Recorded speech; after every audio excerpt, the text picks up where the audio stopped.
Have you ever wanted to try out or play a gacha game, but the idea of spending all of your hard-earned money and just gambling all the way on a character and a weapon that you may or may not get right away just push you from the idea of trying one out? Well, then have no fear.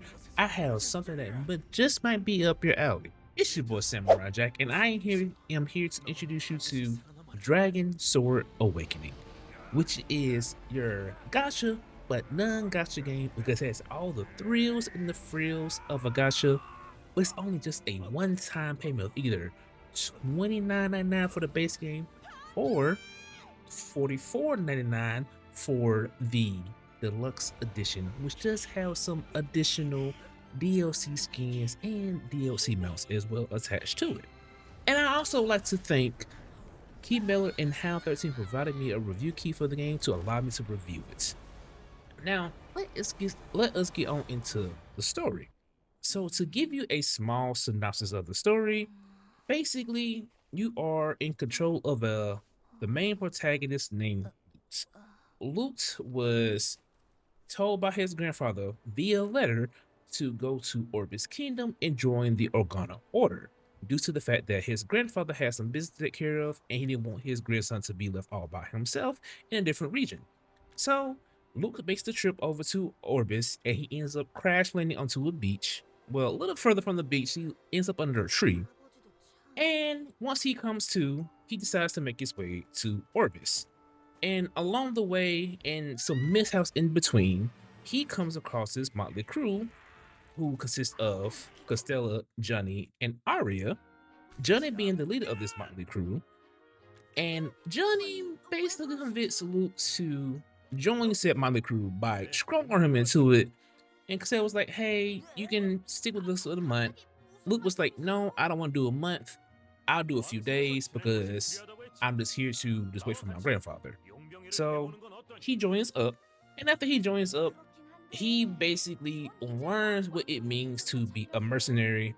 And come to find out, the mercenary group that he kind of got strong armed into is at the lowest ranks. While Johnny made it seem like they're at a higher rank, they're at the lowest rank there is, so they can't take on really large missions. It's provided by the guild, or the mercenaries guild. So basically, overall, they are journeying through and they're discovering more and more things and finding out some things that's been going on as they are gaining these quests. I haven't played too much of the story. I'm only in chapter 2 as of right now, so I can't give you too much information. But for what I've noticed about the story, it is pretty funny. It has some lighthearted notes inside of it, and it's goofy a lot of the time. There does have some serious moments where it's like, oh, okay, this is going on. But for the most part, it's pretty laid back, chill, and goofy. So that's pretty much it about the story. Now, let's go on and to talk about the world and environment itself. Orbis Kingdom is a very beautiful environment. You have a whole bunch of plain regions and a mountainous region. There could possibly be more areas in the game outside the region that you're in right now with this Orbis Kingdom, but from what I've seen here after discovering most of the map, it's fairly a small area. In retrospect, it'll remind you of Genshin Impact. Once you look at it, it was like, it looks like a lot like Genshin, which it really does. There's also some notes of other games inside of it as well, especially when you get around to doing some puzzles that's out in the world. One of the puzzles like God of War. I didn't notice it at first, but after playing a little bit longer and kept seeing the puzzles, like, wait, this looks like God of War. So they do take some inspiration from different games, Genshin, Zelda, God of War, and probably some other games, other gacha games as well. But to talk more about the environment in itself, it is a very lively environment. Everything feels alive. You have a numerous amount of enemies here and there. They have their own encampments, large and small encampments. And then there's also animals as well that roam around that can attack you, specifically boar and also geese. Yes, there's geese in the game and they will attack you. But overall, with the world in itself, it just feels very alive. Now, when it comes to traversing it, you have a lot of traversal options. Of course, once you get further enough into the game, you will be provided a mount, and the mount will help you travel to different locations at a higher rate of speed. And then once you start unlocking different major landmarks and checkpoints, you'll be able to fast travel around the map pretty quickly. And there's also other ways you can travel around the map as well. There's certain puzzles that you have to do to unlock different ways to fast travel. So just keep in mind about that. Now, let's talk about the game content. So there's a lot of content in the game. You have 10 to 15 hours for the story, and for the app, all the content in the game, there's about 30 to 40 hours. So you do have a large amount of content that you can do. The story is pretty quick. If you just hard focus the story, it is around about that time, because it's just mainly a lot of talking, doing something, a lot more talking in than doing something. And every time you do that, it basically, once you get to like a certain point, it basically progresses onto the next objective that you need to do. Now, as you are progressing through the story, you do unlock more content. You unlock raids and dungeons. Raids is a chapter 5 thing, while the dungeons is a chapter 2 thing once you hit a certain point in the story again. Once you do that, the dungeons, and I also believe the raids as well, should be co-op. Well, the dungeons are co-op, the raids should be co-op as well. You also do unlock this thing called a mercenary board, which shows you the different things that you can do, because you do have world bosses that you can come across at random points in time, because since they're roaming, quote unquote roaming, they roam in a very specific area. You can come across them, fight them for different various amounts of rewards and things of that nature. You also do have other dungeons as well to help you get material that you need to help upgrade your character or characters and their weapons. Well, not their weapons, but the thing that goes into their weapons called karma. And you also can exchange things as well inside the in-game exchange system to get additional characters, karma, and upgrade materials for all of your characters. So everything is in-game, it's just grinding for it. You also do have additional quests that you can pick up, not the story quests, but side quests that you can pick up. Now it's kind of hard to like go into the menus, look around to find the quests. They are there, and typically when you do get these side quests, they aren't way out the way. They're in a very local vicinity, so it's really easy just to pick the quest up, do it real fast, and get the rewards for it. So everything that you do does help you in the long run. You don't have to do everything, but they do help you out if you do them out. There's also bonding quests as well for the various NPCs that you do meet along the way throughout the story. They also do have quests for that helps you get more, again, more material and things of that nature. So you do also have all of that there. There's also a free mount that's available that you can get if you buy the game and you download it by, well, download the DLC by August 31st, so you do get a free mount there.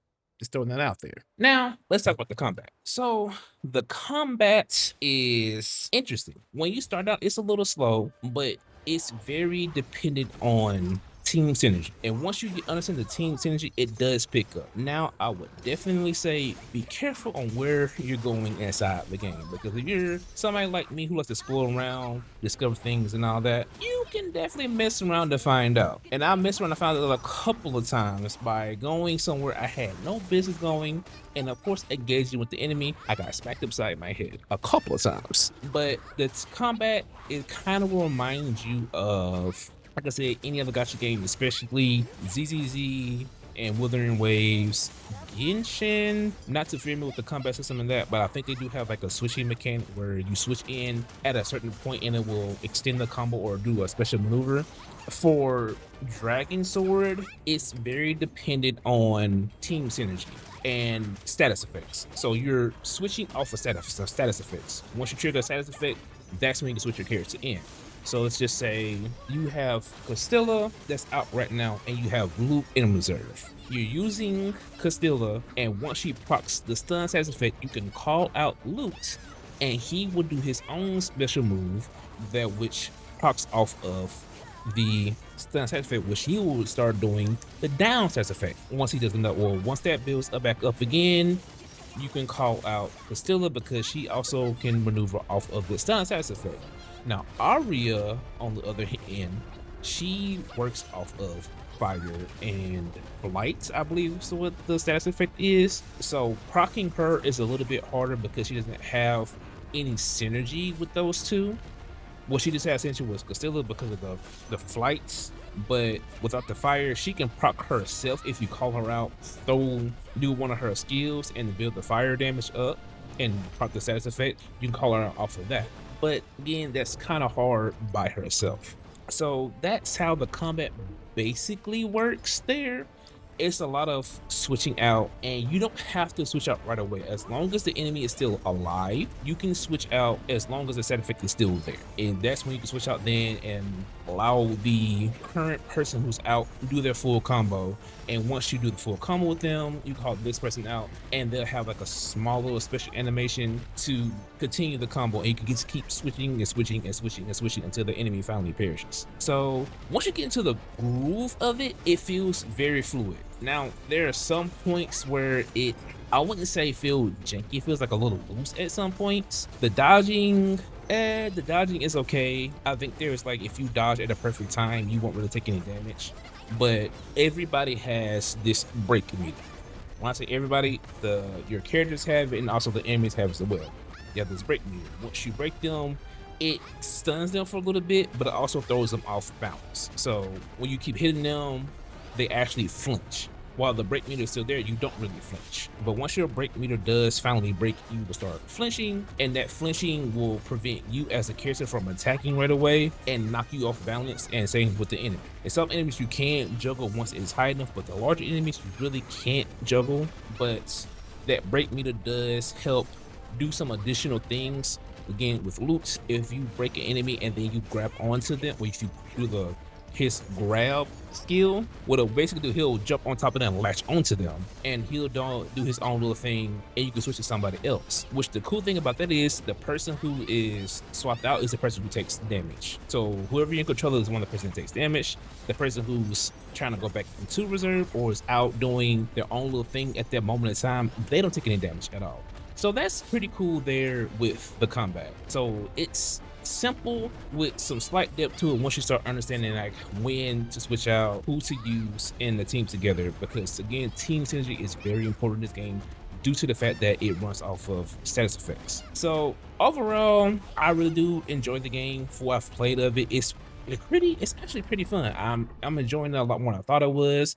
Again, the story it's really goofy. It's a really goofy story with some of its serious moments that's there for what I've experienced so far. So I do look forward to playing it more. Again, the game is only $29.99 if you really want to try it out. I wish there was a demo for the game, but they took the demo away because it's only available from June 5th to June 23rd, which the game released. So the demo is no longer there. If you really are on the edge about it, I would say watch a video of somebody playing the game.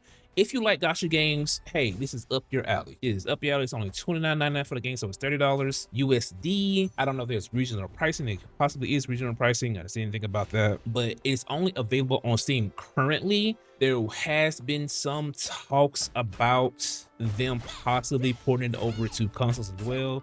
Which consoles, I'm not 100% for sure. I think it was PlayStation and Switch, or PlayStation and Xbox. I don't remember which consoles they were planning on releasing it on, but they do plan on releasing it on. So that's all from me, and I will see y'all on the next video. Peace.